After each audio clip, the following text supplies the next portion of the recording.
quero ler com vocês. O Salmo 51 diz assim a palavra de Deus. Eu vou ler aqui na tela.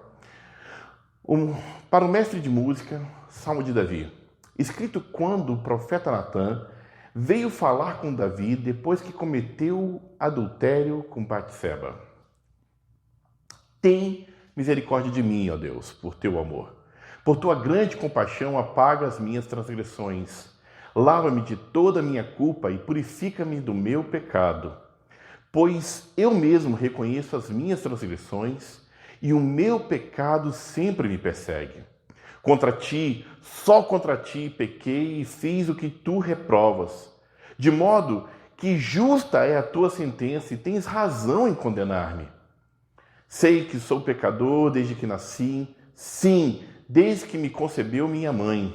Sei que desejas a verdade no íntimo e no coração me ensinas a sabedoria. Purifica-me com isopo e ficarei puro. Lava-me e mais branco do que a neve serei. Faz-me ouvir de novo júbilo e alegria, e os ossos que esmagaste exultarão. Esconde-me o rosto dos meus pecados e apaga todas as minhas iniquidades. Cria em mim um coração puro, ó Deus, e renova dentro de mim um espírito inabalável. Não me expulses da tua presença, nem retires de mim o teu Santo Espírito.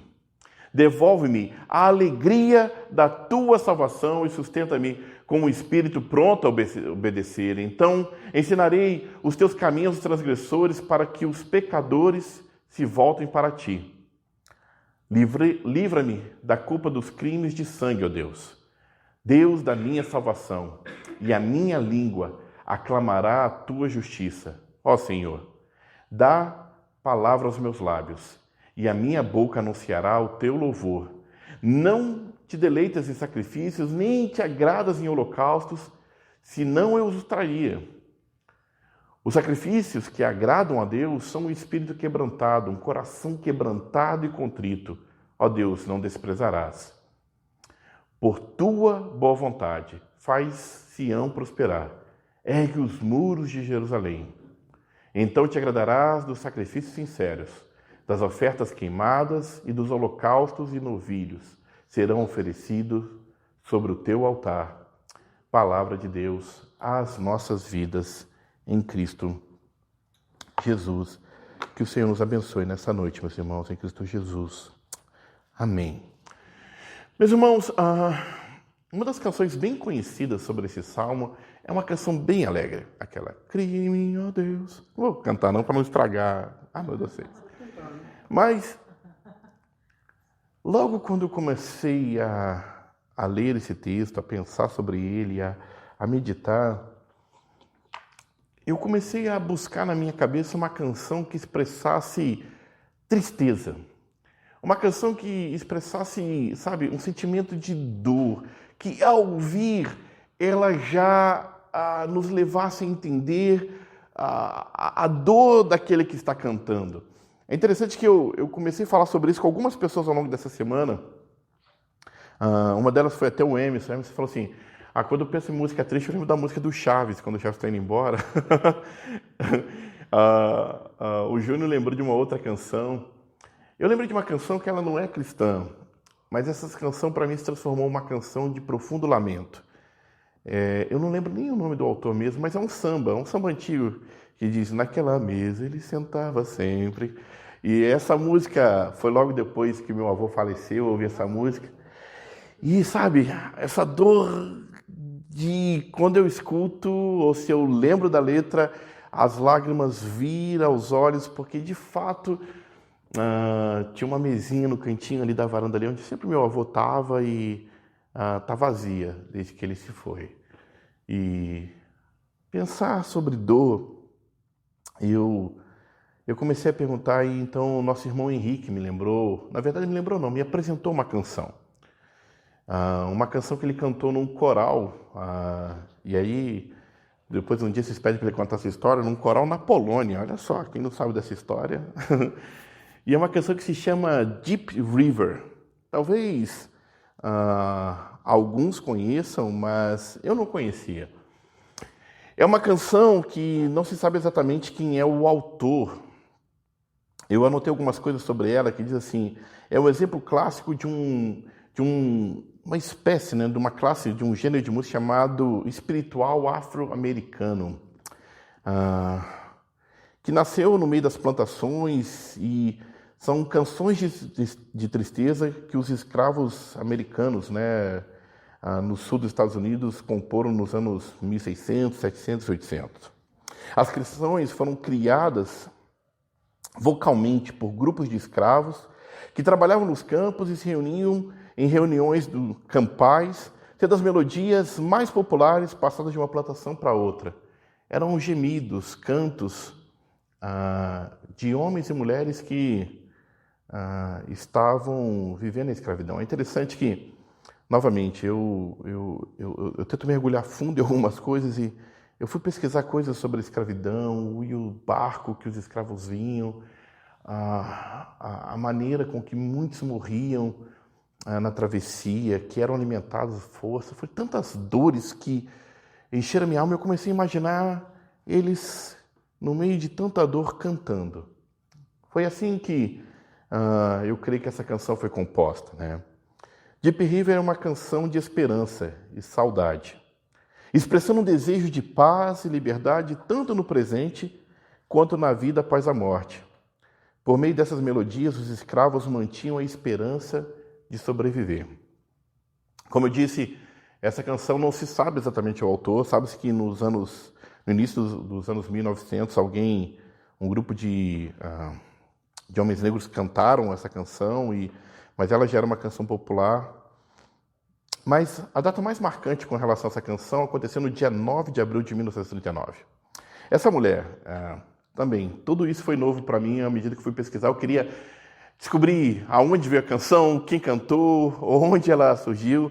O nome dessa cantora é Marian Anderson. Ela cantou essa canção diante de uma multidão de 75 mil pessoas, em frente ao Memorial do Lincoln, ali em Washington, D.C. E provavelmente milhões de pessoas ouviram ela cantando essa canção na rádio. Talvez a gente não vai entender o inglês, mas eu queria que você só ouvisse a melodia e a maneira com que ela canta o início dessa música. Eu vou deixar possivelmente um minutinho e meio para que vocês possam ouvir e aí eu conto um pouquinho do que a letra diz.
A letra dessa música, ela diz assim: ó rio profundo, a minha casa é além do Jordão. Ó rio profundo, Senhor, eu quero atravessar para o acampamento. E então faz uma pergunta: você não quer ir à festa do Evangelho, a essa terra prometida, aonde tudo é paz? Ó rio profundo, Senhor, eu quero atravessar. Eu quero atravessar para o acampamento. Possivelmente, quando os escravos cantavam essa canção, não foi tão melodioso, talvez apenas com, como eu disse, os cantos, os gemidos. É interessante que eu fui ler muitas coisas sobre essa canção e algumas das pessoas, né, alguns dos historiadores falando que é possível perceber um gemido de profunda tristeza, mas ao mesmo tempo esperança. para alguns se transformou em uma maneira de luta. A expectativa de atravessar o rio e ir para mais ao norte, onde os escravos tinham uma melhor condição de vida, então fugiam, tentavam buscar uma esperança. Outros, sem a esperança da fuga, colocando sua esperança em Deus, em algo eterno. Eu queria que vocês imaginassem isso, porque, novamente, talvez essa música não gere a dor profunda no seu coração, mas eu queria apenas que você tentasse imaginar como esses escravos cantavam essa canção. E eu tenho certeza que não era com alegria. O Salmo 51 não é um salmo de alegria. Não é um salmo que se cantava jubilando. Não, é um salmo de tristeza, de vergonha e de dor. O Salmo 51 é um salmo de alguém que foi desmascarado, de alguém que foi colocado, exposto diante dos demais, dos seus erros, suas faltas, que não queria que ninguém soubesse. O Salmo 51 é o rasgar do peito de alguém que agora se deu conta da tremenda bobagem que fez com a sua vida. Davi compõe o Salmo 51 num momento de profunda dor. Mas é também o Salmo 51 uma canção de esperança, que nos apresenta um caminho de retorno para Deus. Um caminho que nos diz que nós não somos o erro que cometemos. Nós não somos as falhas que um dia praticamos. Nós não somos os problemas que enfrentamos. Nós somos filhos de um Deus que nos ama muito, que sempre nos enxerga muito mais além do que a gente mesmo possa imaginar. O Salmo 51 apresenta para nós um caminho que vai do pecado ao arrependimento e, finalmente, à esperança. E com essa introdução eu quero iniciar essa jornada com vocês sobre o Salmo 51. E eu quero falar então sobre o pecado de Davi. Assim inicia o Salmo 51, né? Isso não é exatamente parte do Salmo, é apenas o título que vem antes da mensagem. Na Bíblia tem muitos textos que estão assim, fala quem deveria cantar, o tom de música, o tipo de canção ou em que contexto ele foi criado. No Salmo 51, anuncia isso, foi escrito quando o profeta Natan veio falar com Davi depois que ele cometeu o adultério com Betseba. E aí a gente precisa entender aonde aconteceu essa história. Né? Como eu disse, nessa minha busca para entender essa história, eu quis ver Davi desde o início da sua história. E como é maravilhosa a história de Davi. Como é impressionante o que Deus é capaz de fazer com um menino que pastoreava ovelhas e Deus viu além. Deus viu mais do que simplesmente todos da sua família podiam ver. É interessante que quando Samuel recebe uma incumbência de Deus de ungir um novo rei e ele chega na casa de Jessé, que é pai de Davi, nem mesmo seu pai acredita que Davi podia ser. Ele pega os outros irmãos que têm postura, que têm tamanho, que têm força, não aquele menino, desprezado até mesmo dentro da sua casa. E esse que nada era, Deus vai transformar em rei.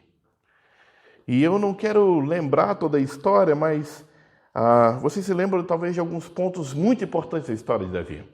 O ponto de quando ele é chamado para tocar harpa, músico, né, com a alma musical. Eu creio que é por isso que Davi escreve tanto, Davi canta tanto, porque faz parte da sua essência cantar, musicar os seus sentimentos. Alguns são artistas, outros falam, outros simplesmente são mais retraídos. A verdade é que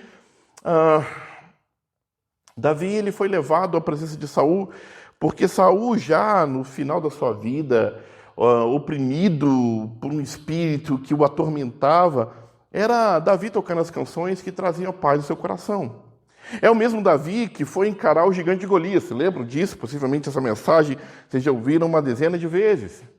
É o Davi que foge da presença de Saul, que agora com inveja quer destruí-lo. E Davi, enquanto foge, faz coisas incríveis. Reúne pessoas das mais diversas, vamos dizer assim, categorias sociais e agrupa como uma espécie de exército andarilho que foge da presença de Saul. E mesmo tendo a oportunidade de matar Saul 2 vezes, ele não o faz. Porque ele entende o que Deus falou ao coração dele. Ele diz, ai de mim se levantar a mão contra o ungido do Senhor. E se a gente lembra do Salmo 23, quando Davi fala, o Senhor é meu pastor, nada me faltará, a gente encontra em 2 Samuel capítulo 11 um homem irreconhecível.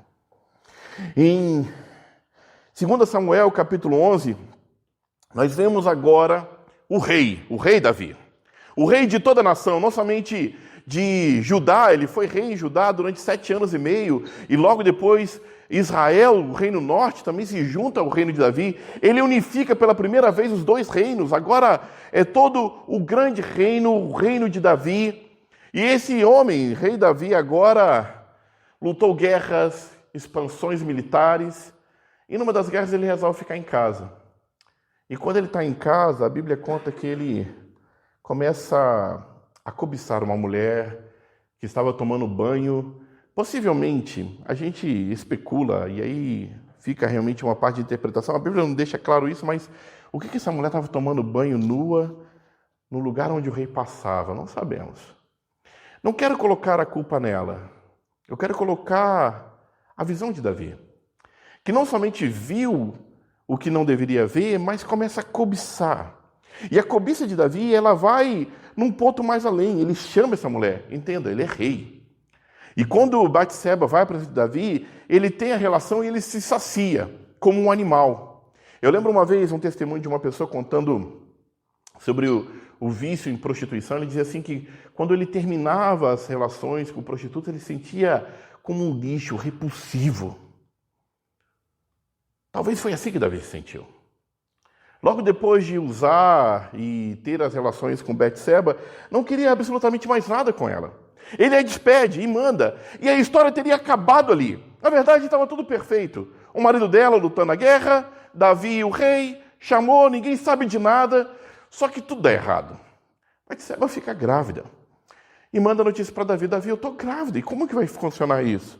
É seu filho, há um príncipe no meu ventre, e eu sou uma mulher casada. E quando Davi escuta isso, Davi começa então a planejar como ele vai resolver a bobagem que ele fez. E aí começa a coisa a ficar terrível, meus irmãos, terrível. Porque a palavra de Deus nos conta que Davi então faz uma estratégia. Assim, se ela está grávida há pouco tempo, eu vou fazer o seguinte, vou chamar o marido dela, Urias. E traz Urias de volta e fala assim, Urias, vai descansar. Vai descansar da guerra, você é um bom soldado. E isso não acontecia. Davi não fez isso com ninguém, mas Urias se sente privilegiado. Olha, o rei se preocupou comigo, né? E mandou Urias se descansar, mas... Deixa eu ver se eu coloquei essa passagem, eu creio que eu coloquei. Olha a resposta de Urias, quando Davi manda ele descansar. Quando chega na presença do rei, o rei fala assim, vai para sua casa, vai descansar. E aí então Urias sai da presença do rei, passa a noite... E Davi acha, deu tudo certo. Ele foi para casa, teve relações com a esposa dele, está tudo bem. Mas não. Urias dorme na porta do templo. E aí Davi fala assim, por que você não foi para casa? Olha a resposta de Urias. A arca e os homens de Israel e Judá repousam em tendas. O meu senhor Joabe era o chefe de guerra, o capitão de guerra, e os seus soldados estão acampados ao ar livre. Como eu poderia ir para casa, comer, beber e deitar-se com a minha mulher? Juro por teu nome e por tua vida que não farei uma coisa dessas. Urias se mostra mais digno que Davi. Urias se mostra com um valor e um princípio assim poderoso. Eu imagino o quanto Davi deve ter se enchido de raiva, porque Urias não facilitou a vida dele. O quanto Davi deve ter se sentido, ainda mais, indo profundamente no seu pecado e gestionando como eu vou solucionar isso. Então ele tem uma segunda estratégia. Ele muda os planos. Ele então chama Urias novamente à casa dele e embebeda Urias. E dá muita bebida a Urias ao ponto de que ele já, fora de si, ele diz, despede agora Urias para a casa dele, porque agora os seus valores morais vão cair porque ele está bêbado. E sabe o que acontece? Urias novamente dorme na porta do templo. E aí Davi disse, o que eu vou fazer com esse cara?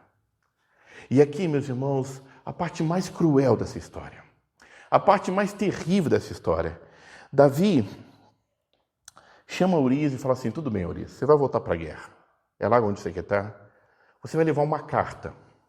E essa carta você vai entregar a Joabe, o chefe do acampamento, o chefe de guerra, era o general de guerra de Davi.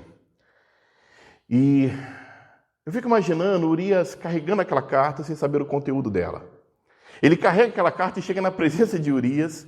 E esse era o conteúdo. Antes de eu ler esse texto, eu acho que eu coloquei na forma errada. Não, puxa, eu não botei esse texto, que pena. Eu vou ler para vocês aqui. Está aqui na minha folhinha. A carta que Davi dá a Urias para levar a Joabe dizia assim: Joabe, ponha Urias na linha de frente e deixe onde o combate estiver mais violento, para que ele seja ferido e morra. Vocês podem imaginar que esse é Davi? É o mesmo Davi que a Bíblia vai dizer que é um homem segundo o coração de Deus? Como é possível que uma pessoa vai se chafurdando na lama, no pecado, no erro, e vai indo cada vez de mal a pior? Tem um momento muito interessante quando as pragas são derramadas sobre o Egito. Essa passagem eu gosto muito. Na verdade, dois momentos das pragas do Egito. Uma é quando o Egito está cheio de rãs. Vem pragas atrás de pragas, piolho, mosca, a água e sangue. E cada uma das pragas que vem, Faraó chama os seus mágicos e os seus mágicos fazem o mesmo que Moisés fez. Só que agora já não conseguem mais. Então, Faraó chama Moisés ora e a praga acaba. Mas a praga das rãs é muito interessante. Na praga das rãs, quando Faraó chama Moisés e fala a Moisés, vai lá e ora. Ele fala assim, mas ore amanhã. Ele resolve passar uma noite mais com as rãs. Isso nunca ficou na minha cabeça. Por quê?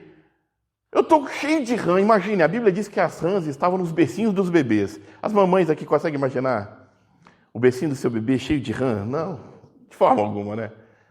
E diz que ao invés do Faraó pedir, ora logo, vai lá, acaba com isso. Ele fala assim, ore por mim amanhã. Eu não entendo essa passagem, só estou compartilhando. Deixar vocês com dúvida também. A outra é quando um dos oficiais de Faraó fala assim, será que você não vê que o Egito está arruinado? Será que você não vê que a sua vida está toda arruinada? Sabe, erros atrás de erros, erros atrás de erros. E o 1 Samuel capítulo 11 termina exatamente assim, mas o que Davi fez desagradou ao Senhor. E aí então entra o momento da nossa passagem, o Salmo 51. O profeta Natã vai visitar Davi. O profeta Natã vai visitar Davi e não fala nada do pecado de Davi no começo. Ao contrário. Se lembrem, Davi começou aonde? Onde ele estava quando ele era menininho? Pastoreando ovelhas. Se lembram disso? Agora Davi é o rei. E o profeta Natã não pode falar com qualquer um, ele está falando com o rei. Aliás, dependendo da maneira que você falar, se levava à morte. Outros morreram por falar de forma indevida a Davi. E o profeta Natã conta para Davi uma história de pastor, uma história de ovelhas. Fala assim, olha, tinha um homem rico, tinha tantas ovelhas. Sabe, Davi, esse homem tinha tantas ovelhas, e isso está acontecendo no seu reino, Davi. E esse homem recebe uma visita, e ao invés dele pegar uma das muitas ovelhas que ele tinha, ele vai lá no vizinho pobre e toma a única que ele tem. Nessa hora, a Bíblia conta que Davi se encheu de raiva, de ira e disse, eu juro pelo nome do Senhor, que o homem que fez isso merece a morte. Parece que tocou na ferida de Davi. Como que eu vou permitir que alguém, um pastorzinho, sofra uma injúria tão grande? Merece morrer, Natã. Quem é esse homem? Diga-me quem é. A resposta de Natã vocês sabem. Você é esse homem, Davi. Você é esse homem. E quando Davi toma consciência do seu pecado, ele vai então cantar. Por isso que eu disse que não é um canto de alegria. É um canto de tristeza, é um canto de lamento, sabe? Eu não consigo ver nenhuma alegria nesse salmo, eu consigo ver um gemido da alma, como que eu saio disso? Sabe, eu não sei se vocês já passaram alguma coisa tão vergonhosa assim, de você decepcionar alguém que você ama muito. De você falar uma coisa que você se arrepende com a alma. Quando alguém que você tem muito valor, alguém que você olha com muito carinho, você comete um erro e se sente envergonhado de estar na presença dele. E como é doloroso isso. Como é doloroso poder olhar nos olhos novamente de uma pessoa que você traiu a confiança. Como é doloroso poder seguir adiante. E aí chega então o verso 11 do Salmo 51, Davi vai dizer assim, olha, não me expulse da tua presença, nem tires de mim o teu Santo Espírito. Ainda estamos falando sobre o pecado de Davi, meus irmãos. E sabe, quando eu fui pesquisar, alguns historiadores vão dizer o seguinte, que esse versículo 11, o que Davi está falando sobre expulsar, retirar o Espírito, tentando fazer uma analogia com o que acontece no Novo Testamento, e se lembra, meus irmãos, o Espírito Santo ele vem sobre a igreja a partir do Novo Testamento, mas o Espírito de Deus, o Deus Pai, o Deus Filho, eles estão em toda a Bíblia. Historicamente, Jesus vem no Novo Testamento, nós conhecemos a história bem. Mas eles estão na criação, quando eles dizem, façamos o homem a nossa imagem e semelhança. Deus é Deus eternamente. O que significa essa fala de Davi? E como eu disse, alguns historiadores estão falando assim, não, o que Davi está querendo dizer é sobre a unção. O medo de Davi é que ele deixe de ser rei. Então o que ele está dizendo para Deus assim, Deus, deixa eu continuar sendo rei. Mas não, eu não consigo olhar isso. Na verdade eu vejo algo diferente. Eu vejo Davi relembrando o que aconteceu com Saul. Saul foi um homem que se afastou dos desígnios de Deus. O final da história de Saul é deplorável, é vergonhosa, é deprimente. Saul se transformou em um animal. Saul, sabe, ao longo da sua vida conturbada, tentou matar o próprio filho. Saul, por conta da inveja e do ciúme, perseguiu loucamente Davi e conduziu a sua nação à destruição. Saul, atormentado por um espírito imundo, um espírito que atormentava, que tirava a sua paz, ele ficava irreconhecível. No meio da sua loucura, Saul construiu um monumento à sua própria honra. Ele resolveu se homenagear e fez uma estátua em honra a mim mesmo.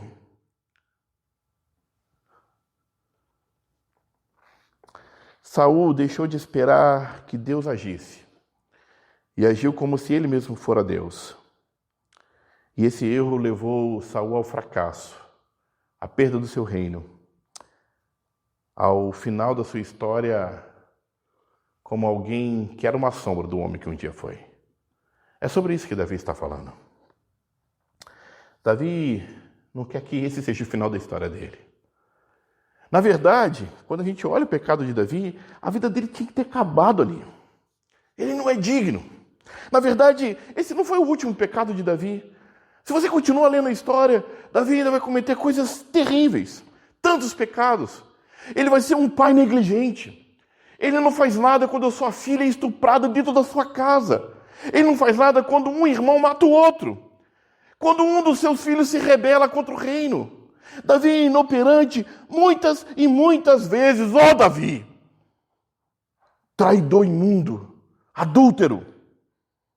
Você não é digno. E assim, seria fácil julgar e tacar todas as pedras em Davi. Mas é nessa hora, meus irmãos, do seu pecado revelado, que ele deixa sair da boca dele esse canto de desespero e perceber que as suas atitudes o levaram longe de Deus. E agora só há uma coisa, só há um lugar onde ele pode depositar a esperança. E esse lugar onde Davi pode depositar a esperança é o mesmo lugar que nós, homens e mulheres também pecadores, podemos depositar a nossa esperança. É saber que é pelas misericórdias de Deus que nós não somos consumidos. E que Deus não rejeita o coração contrito, e que Deus não rejeita o coração quebrantado. E é aqui que começa a cura de Davi. É aqui que começa, sabe, a mudança de Davi, quando ele encontra de uma vez por todas o arrependimento. Você lembra do que eu falei para vocês, meus irmãos? Davi era rei. Não era comum nos reis ali do Oriente Médio um rei pedir desculpa, pedir perdão. Na verdade, os reis faziam o que eles queriam. Pegavam as mulheres que eles queriam, matavam quem eles queriam, faziam tudo o que eles queriam. Na verdade, eram bárbaros. A gente não pode colocar os olhos da nossa sociedade atual e tentar interpretar aquela sociedade. Nós precisamos tentar entender naquele tempo. É um mundo bárbaro. Davi não tinha por que pedir desculpa. Na verdade, desde o Éden, desde Adão, o homem é muito bom em botar a culpa no outro, em dar desculpas, sabe? E não reconhecer o seu pecado. Só que tem uma coisa, meus irmãos, e isso vale para nós nos dias de hoje. Sem reconhecimento do pecado não há arrependimento. Sem encarar de frente o que nós fazemos, jamais haverá real arrependimento. Eu fiquei pensando um pouco sobre as pessoas que vão para sabe, aquela sala da morte. Durante algum tempo, eu fui capelão aqui nos Estados Unidos, dentro da prisão. E muitas histórias de pessoas ali que encontraram o Senhor, e algumas que nitidamente iam para os nossos cultos, porque queriam que no final eu escrevesse uma cartinha que está frequentando os cultos para amenizar a pena, ou buscar algum tipo, não tinha interesse nenhum do que estava acontecendo. E quando eu penso nessas pessoas que vão para a fila de morte, alguns deles estão mais preocupados com o que vai acontecer com a vida deles. Ainda no momento em que tudo foi revelado, que já não tem esperança para eles, eles ainda pensam em si mesmos e não conseguem se arrepender do que passou com eles, do que eles fizeram com outras vidas. É sobre isso, sabe? Há uma diferença. Porque há muita gente que não está nem aí para o pecado se não for descoberto. Se eu não descobrir, se ninguém descobrir, não importa, eu continuo pecando. E aí, a Bíblia nos dá a diferença do que é arrependimento, do que é remorso e do que é arrependimento. Eu quis trazer isso para vocês, não é nem para mostrar hebraico, não, é porque ficou muito legal isso, é muito importante entender isso. Remorso é eu estar preocupado com as consequências.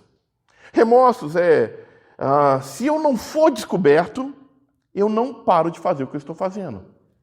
E quando eu sou descoberto, é uma tristeza inoperante, é só a tristeza assim, puxa vida, me pegaram. Me pegaram no erro.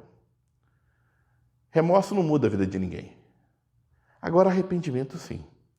E a palavra bíblica, as palavras bíblicas para arrependimento, Nohan e Shub, uma significa tristeza e respirar profundamente. Eu poderia dizer que remorso se dá na primeira. Descobriu o erro? Que triste. Descobriram. Há uma tristeza, há uma vergonha. Ninguém que está roubando gosta de ser pego roubando. Ninguém que vê pornografia quer que alguém descubra, viu o que eu estou fazendo. Ninguém que está mentindo gosta de ser pego na mentira. O remorso gera isso, essa vergonha de ser descoberto no seu erro. Só que a segunda palavra ela fala sobre voltar-se. E o arrependimento bíblico é a combinação dessas palavras. É mais do que a tristeza. É mais do que um ato, corporal de mostrar, vergonha, baixar a cabeça. É uma decisão do coração de voltar-se para o lugar aonde eu jamais deveria ter saído. De voltar-se à presença de Deus e não mais praticar aquilo que me afastou da presença do Senhor. O arrependimento aos olhos da Bíblia é real e verdadeiro, porque não é como remorso, uma tristeza sem ação, não. É um caminho de retorno aos braços do Pai. É como a criança que cai chorando, vem correndo, porque ela ouviu o pai dizer, não vá, não vá, não vá, e ela insiste, insiste, quando ela cai, ela corre para o braço do Pai, porque ela sabe que é o único lugar onde ela de fato vai encontrar abrigo, consolo. É sobre isso arrepender-se na Bíblia. É sobre isso que Davi começa a mostrar arrependimento. Davi não está preocupado com as consequências. Davi não está preocupado com a perda do reinado. Sim, o que está transmitindo a mensagem do Salmo 51 é a tristeza de Davi de ter desobedecido a Deus, de ter pecado, de sentir as suas mãos imundas. E ele clama por misericórdia divina. Eu escrevi algo aqui que eu quero ler para vocês. O verdadeiro arrependimento acontece quando nos damos conta da presença de Deus em toda a nossa vida, inclusive no momento mais vergonhoso que vivemos. Vou ler para vocês de novo. O verdadeiro arrependimento acontece quando nos damos conta da presença de Deus em toda a nossa vida, inclusive nos momentos mais vergonhosos que vivemos. Deus estava com Davi quando ele matou Urias. Deus estava com Davi quando ele adulterava. O Senhor está conosco nos nossos maiores fracassos morais. Na verdade, essa é uma das promessas mais lindas de Jesus. Eu estarei convosco todos os dias, até a consumação dos séculos. O nosso Senhor sempre está conosco. Sempre está conosco. E dá-se conta disso muda a vida de Davi. A posição de rei, se você ler 2 Samuel capítulo 11, Davi manda. E ele manda muito. Traga a mulher, traga Urias, dê bebida, faça isso, mate. Sabe, manda. Ele está na posição de rei. Mas sabe quando o coração de Davi se converte e se muda? Quando ele escuta a história de pastor. Quando Deus lembra ele lá atrás, como tudo começou. Foi assim com Pedro. É interessante a história de Pedro, porque a gente pode assemelhar com a história de Davi. Pedro nega o Senhor, vocês lembram? Vocês lembram qual foi o primeiro encontro de Jesus com Pedro? Pedro passa a noite sem pescar, uma pescaria fracassada, Pedro, um pescador experiente. No dia seguinte ele está de manhã lá, já cansado de pescar, não deu nada. E aí o Senhor grita lá, joga a rede do outro lado. Fica imaginando Pedro assim, eu sou pescador, passei a noite inteira pescando, esse cara fica mandando agora aí, sabe? E ele obedece Jesus e joga a rede volta cheia de peixes. Os peixes já nem importam mais para Pedro, ele deixa tudo e vai seguir Jesus. Mas agora ele está negando Jesus, ele negou Jesus, a vida dele está destruída, ele está longe do Senhor, ele volta para a pescaria. Uma noite inteira sem pescar também. No outro dia, ele vê o Senhor, a mesma palavra, joga a rede do outro lado. E quando ele joga a rede volta cheia. E aí ele lembra que isso já passou na vida dele. Ele lembra do primeiro encontro com o Senhor e ele retorna. Na verdade, eu quero dizer que isso pode ser uma maneira que Deus faz para relembrar quem nós somos. Sabe, escute bem, meus irmãos. Escute bem o que eu quero dizer. No momento que o Espírito Santo nos toca, nos convence do pecado, da justiça e do juízo de Deus, não há como, sabe, deixar de se quebrantar, de se derramar. É impossível não se render. Sabe, Davi se lembrou que foi o Senhor que lhe trouxe até ali. Sabe, ele se reconecta, ele se arrepende, ele clama com lágrimas. E é isso que o Senhor deseja fazer conosco todos os dias, nos lembrar quem nós somos. Não os títulos que nós alcançamos, não os cargos que vamos ocupar, nem o dinheiro que vamos levantar, nem as honras que vamos receber. O Senhor se importa quem você é quando ninguém está olhando. Quando você está só com o seu travesseiro. Quando mesmo o cônjuge que está do teu lado não pode entrar na sua mente, no seu coração.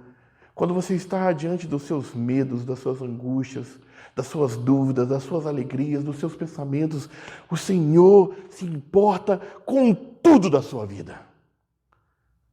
E Ele quer te relembrar que esse é o Deus de amor. E por isso Davi clama, tem misericórdia de mim, ó Deus.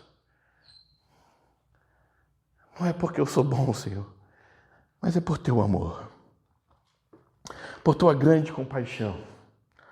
Por favor, Senhor, apaga as minhas transgressões, lava-me de toda a minha culpa e purifica-me do meu pecado. E o Deus que vê sinceridade, Ele ouve o coração. E o Deus que vê sinceridade sabe quando estamos falando da boca para fora e quando é de coração. Quando é arrependimento. Quando não é um remorso. Quando é uma volta para Deus. Por isso é o coração quebrantado. E aí, o versículo 7, eu poderia dizer que é um dos versículos principais. Talvez, poderia dizer, o central no que nós queremos dizer nessa noite sobre o coração quebrantado. Quando Davi diz assim, olha, purifica-me com isopo e ficarei puro, lava-me e mais branco do que a neve eu serei. Deixa eu explicar uma coisa para você que era o isopo. O isopo era uma planta que cresce em Israel e as suas folhas absorvem líquido. Essa planta, eles se juntavam um monte de raminhos dela assim e usavam ela como uma brocha, sabe? Ela absorvia líquido. E aonde a gente vê isopo na Bíblia? Em algumas passagens. A primeira passagem, a mais importante, é que quando o povo de Israel vai ser liberto do Egito, eles matam um cordeiro e eles têm que passar o sangue nos umbrais da porta. E é com isopo que eles passam. A Bíblia diz isso. Faz lá, né? Pega o isopo e passa o sangue nos umbrais da porta. E o sangue daquele cordeiro morto impediu com que a praga da destruição dos primogênitos atingisse a casa dos israelitas.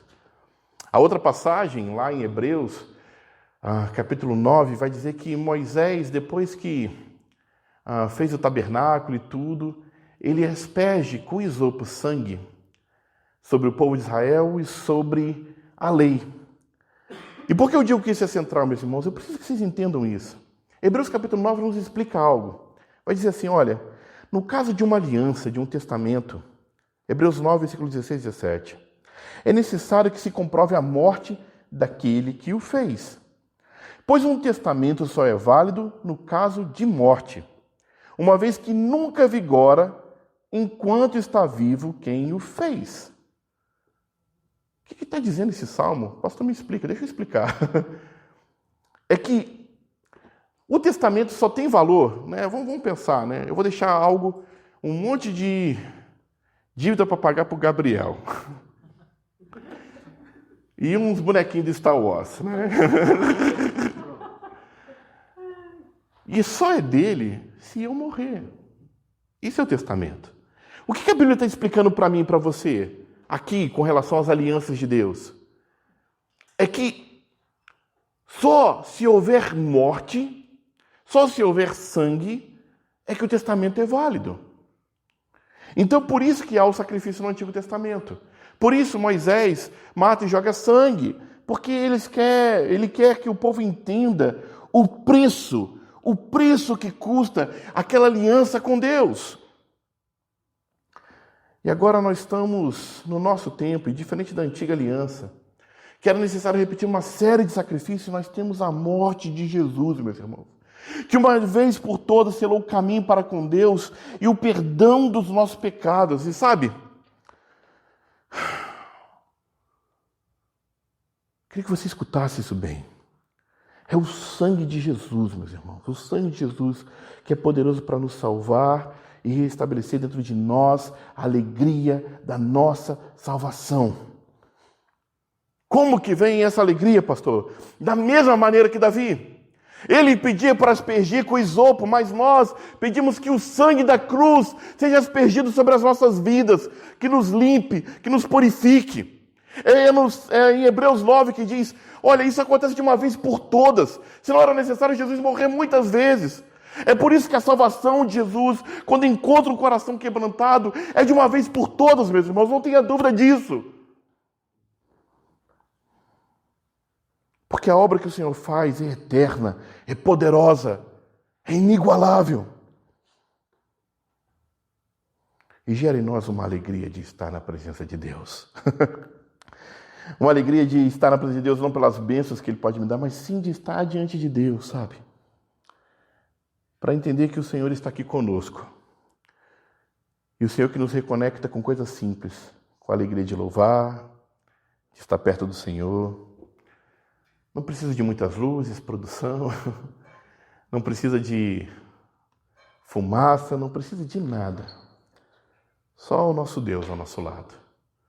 Só relembrando que Ele ouve as nossas orações. que Ele intercede por nós e que Ele nos ama. Sabe o que Davi entendeu? Eu quero terminar com isso. Que Deus não estava interessado no que ele poderia dar para Deus. Deus não estava à procura de um rei, mas sim de um menino que pastoreava ovelhas, que cantava as maravilhas de um Deus que ele tanto amava.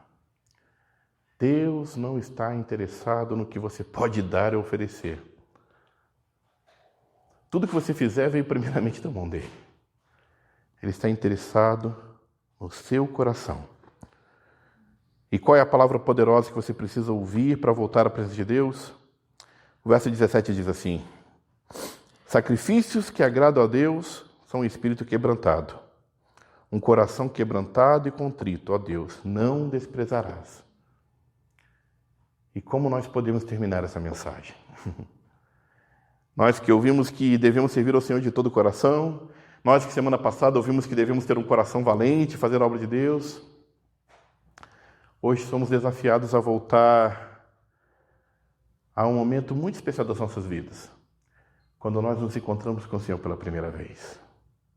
Um coração quebrantado é aquele que relembra a alegria da salvação do Senhor, que relembra a razão pela qual nós temos nos reunidos todas as semanas, que se lembra com exatidão a doce voz do Senhor que transformou seu coração. Para alguns é uma conversão poderosa, uma mensagem, uma pregação. Para outros é uma caminhada de vida, nem me lembro quando foi que aconteceu. Mas com certeza você se lembra daquele momento onde o primeiro amor ardia com fogo e paixão no seu coração. É lá onde Deus quer te levar. É lá onde todos os erros, os pecados, os enganos deixam de ter valor e, de verdade, não importam. Porque cremos em um Deus que nos lava e nos purifica de todo o mal. E se nós chegarmos a esse lugar, e se nós queremos de verdade ter esse coração quebrantado, nós podemos orar com Davi. E é isso que eu quero te convidar a fazer comigo nessa hora. A ler 3 versículos do Salmo 51. E eles serão a nossa oração final. Eles serão a nossa confissão de pecados. De que em algum momento deixamos de ser aquelas crianças pastoras e acabamos nos transformando em reis de pequenos impérios que criamos dentro do nosso coração. Vamos ler junto? Vamos ler com essa certeza de que Deus está ouvindo isso como uma oração nossa. 1, 2, 3. Cria em mim um coração puro, ó Deus, e renova dentro de mim um espírito inabalável. Não me expulses da tua presença, nem tires de mim o teu Santo Espírito. Devolve-me a alegria da tua salvação e sustenta-me com o espírito pronto a obedecer. Feche os seus olhos, Pai. Devolve-nos a alegria da tua salvação e dá-nos um espírito pronto a obedecer. Vê se há em nós, ó Deus, algum caminho mau e guia-nos, ó Deus, por um caminho eterno. Lava-nos, ó Deus, e ficaremos puros, mais alvos que a neve. Porque sabemos, ó Deus, que o Senhor não rejeita o coração contrito, que o Senhor jamais desprezará um coração quebrantado. Por isso, ó Deus, nos derramamos em tua presença e te pedimos, ó Deus, trabalhe em nossas vidas e em nosso coração. Transforma, ó Deus, o nosso lamento em grande alegria, Senhor. Pega, ó Deus, o que há de pior em nós, ó Deus, e transforma com a grandeza do teu poder, ó Deus. E, ó Deus, tudo aquilo que também, ó Pai, o Senhor nos deu com tanto amor, ó Pai. Os dons, os talentos, a misericórdia dos céus, ó Deus, que foi derramado sobre as nossas vidas. E que muitas vezes, ó Deus, enterramos, ó Deus, ao longo da caminhada. Tem misericórdia, Deus. Encha-nos, Deus, com essa alegria, ó Pai. Como aquele menino, ó Deus, que matou a ursa, ó Deus, o leão, que, ó Deus, não tinha medo do gigante, que todo tempo, ó Deus, vivia sobre uma fé, uma esperança. Ah, que coração maravilhoso, o coração de Davi. Esse menino Davi, ó Deus, que assim seja o nosso coração, ó Deus. Que não venhamos olhar, ó Deus, as dificuldades e as barreiras da vida, ó Pai. Mas ao contrário, ó Deus, viver uma vida em fé, ó Deus, crendo que o Deus que nos prometeu, o Deus que nos chamou é fiel e poderoso para cumprir, para fazer infinitamente mais do que pedimos ou pensamos. Ó Deus, repreende-nos, ó Deus, sim, ó Pai. Mas olha nosso coração quebrantado e perdoa-nos, ergue-nos, levanta-nos, ó Deus, para a glória e tão somente para a glória do Teu nome. É a nossa oração, ó Pai, em nome de Cristo Jesus, o Senhor. Amém e amém. Que Deus os abençoe, meus irmãos, em Cristo Jesus. E que a graça do Senhor Jesus, o amor do Deus Pai Todo-Poderoso e a doce presença, a consolação e a alegria do Santo Espírito de Deus, seja sobre a sua vida, sobre a tua família, sobre todo o povo de Deus sobre a terra, hoje e para todo sempre. Amém e amém. Deus os abençoe.